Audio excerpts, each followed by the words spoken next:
Bonjour Nicolas Dupont-Aignan. Bonjour madame.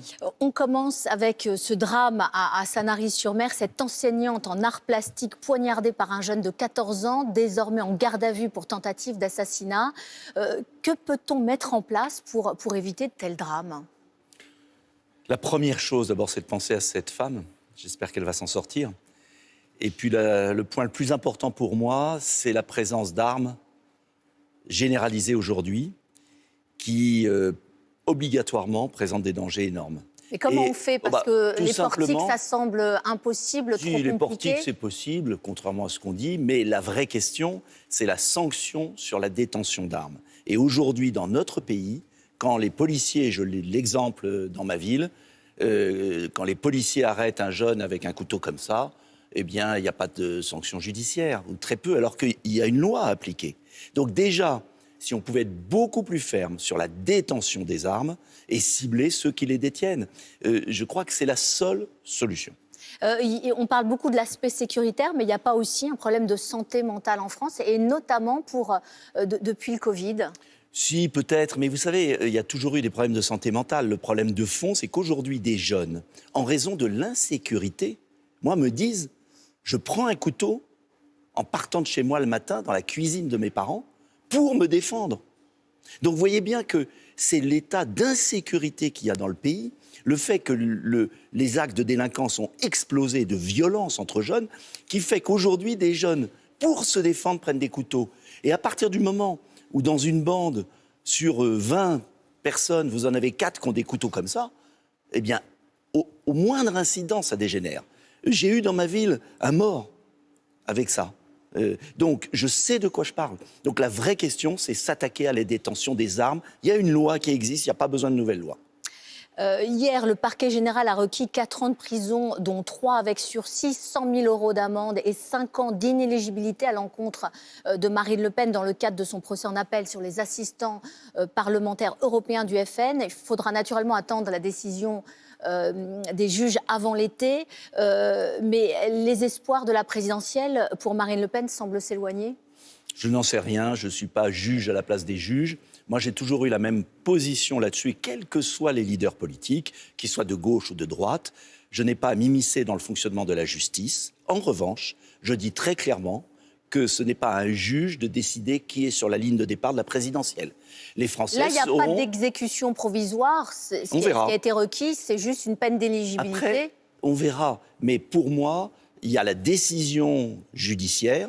Et puis, il y a la possibilité ou non de se présenter. Ce n'est pas la même chose. Les Français sont assez adultes pour savoir pour qui ils veulent voter. On verra ce qui se passera. Je n'en sais rien comme vous aujourd'hui. Si jamais c'était Jordan Bardella, ça serait un bon candidat.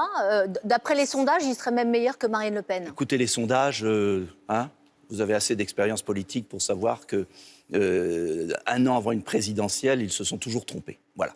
Donc, moi, je crois que maintenant, les Français doivent avoir le choix. Et ce n'est pas aux juges d'interdire ce choix.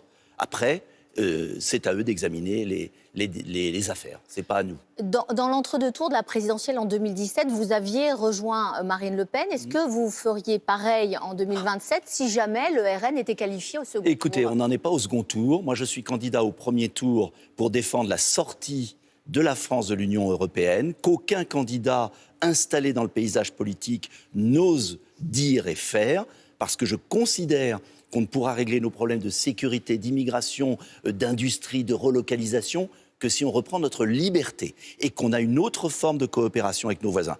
Moi, je suis candidat pour présenter aux Français qui ont compris l'escroquerie de l'Union européenne, ça. Après, laisser les Français voter, on est loin du second tour. Mais on ne sait même pas qui va être candidat au premier, chère madame. Vous êtes effectivement déjà vous-même candidat pour 2027. Parce que moi, je suis clair dans ce que je propose. Mais en 2022, vous n'aviez obtenu que 2%. Ça veut dire que quoi qu'il arrive, vous irez jusqu'au bout. Mais on ne va pas me reposer la question à chaque fois. À chaque fois, vous êtes candidat. Oui, mais parce que je défends des idées. Il y a quand même eu quelques électeurs. Près de 2 millions en 2017, près d'1 million en 2022. Et je fais de la politique pour défendre mon pays. Parce que j'ai des convictions et parce que j'en ai marre de ce fonctionnement de la vie politique très superficiel où on n'aborde pas le cœur des problèmes. Et si les Français sont aussi écœurés de la vie politique, c'est parce que c'est une espèce de course de petits chevaux et qu'on ne parle jamais du fond des choses. Moi, je veux parler du fond des choses. Comment on règle la souffrance des Français. C'est ça qui m'intéresse. La question de savoir quels seront mes concurrents, eh bien, ça sera les Français qui compareront. Moi, je ne vais pas dire du mal des autres. Je ne suis pas là. Je voudrais juste dire quelque chose. Je vois la vie politique où ils se disent tous du mal les uns des autres. Ce n'est pas ça qui m'intéresse. Ce qui m'intéresse, c'est de dire aux Français, attention, ils vous ont tous promis des choses, ils ne les ont jamais tenues. Est-ce qu'on peut réfléchir pourquoi ? Est-ce qu'on peut s'interroger pourquoi les hommes politiques de gauche et de droite n'ont jamais pu régler les problèmes des Français ? Si jamais Bardella atteint l'Élysée, c'est quand même une hypothèse forte au vu des sondages. Laissez les Français voter. Est-ce que vous penseriez de manière logique je ne vais pas, à Matignon ? Je ne sais Est-ce que vous êtes candidat pour devenir Premier ministre mais je suis candidat à la présidentielle pour que les Français aient au moins un candidat qui s'attaque, selon mon avis, à la cause des malheurs des Français. Voilà. Le reste, je ne vais pas faire des hypothèses.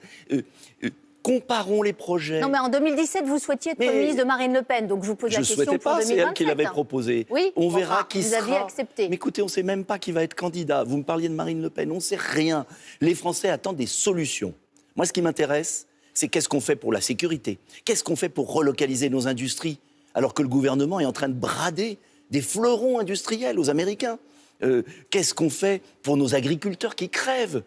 Enfin, c'est quand même ça qui est important aujourd'hui. On voit quand même que pour 2027, Édouard Philippe est déjà déclaré, Gabriel Attal est dans les starting blocks, Bruno de Retailleau pourra aussi se porter candidat, Gérald Darmanin réfléchit, et donc ça veut dire, s'il y avait une primaire de la droite et du centre, est-ce que vous diriez, après tout, moi aussi j'y participe ? Jamais avec des gens qui ont participé à la destruction de la France. Je crois que dans la vie, il faut être clair. Tout ce marigot a participé à la destruction du pays, sont responsables de la souffrance des Français. Et vous voudriez que j'aille faire mumuse avec cette bande de clowns ? Jamais. Je présente aux Français un changement de cap. Je présente aux Français une nouvelle Europe, une France indépendante, une vraie démocratie, le RIC. Donc, moi, si vous voulez, ce qui m'importe, et à quoi sert l'élection si ce n'est pas pour comparer des voix différentes, des horizons différents ? Voilà, leur petite salade, on n'en peut plus. Bon courage, bonne chance, mettez-les dans le marigot. Tous ceux qui ont gouverné avec Macron, les Français n'en veulent plus. Vous avez étonné, vous me parlez de l'Europe, lors de cette crise, notamment sur le Groenland. On a entendu Jordan Bardella parler d'une Europe plus forte, de l'activation éventuelle de l'instrument anti-coercition, qui est une arme économique qui aurait été utilisée contre les Américains. Est-ce que cette offensive anti-Trump vous a étonné ? Mais le problème, ce n'est pas l'offensive en parole. Le problème, c'est que cette Europe-là, l'Union européenne dont on parle, c'est elle qui a capitulé face aux Américains. Elle n'a pas capitulé. Elle a complètement capitulé. Est-ce que finalement, Donald Trump, ce n'est pas le meilleur ami de l'Union européenne ? Il l'a poussé à plus s'organiser, à avoir plus d'autonomie ? Elle a complètement capitulé. La preuve, c'est que M. Rutte, le secrétaire général de l'OTAN, est allé à plat ventre voir M. Trump. Donc, Mme von der Leyen, elle est allée à plat ventre. En tout cas, il n'a pas agressé militairement le Groenland. Donc, ça veut dire que l'Europe, elle a quand même réussi. Il y a un accord minier qui va se faire et ils ont du souci à se faire. Et Mme von der Leyen, elle a signé un accord de droits de douane qui défavorise les Européens. Donc, moi, je suis pour une Europe des coopérations, où on travaille ensemble et on est fort, mais pas pour cette Europe qui se couche complètement devant les Américains, qui est en train de sacrifier nos ouvriers, nos agriculteurs. Donc, il ne faut pas mélanger toutes les Europes. Il y a l'Union européenne qui est mauvaise pour la France. Il faut en sortir et il faut reconstruire. Seule une France libre, d'ailleurs c'est la France de De Gaulle libre, qui a permis à la France d'être indépendante avec sa force de dissuasion.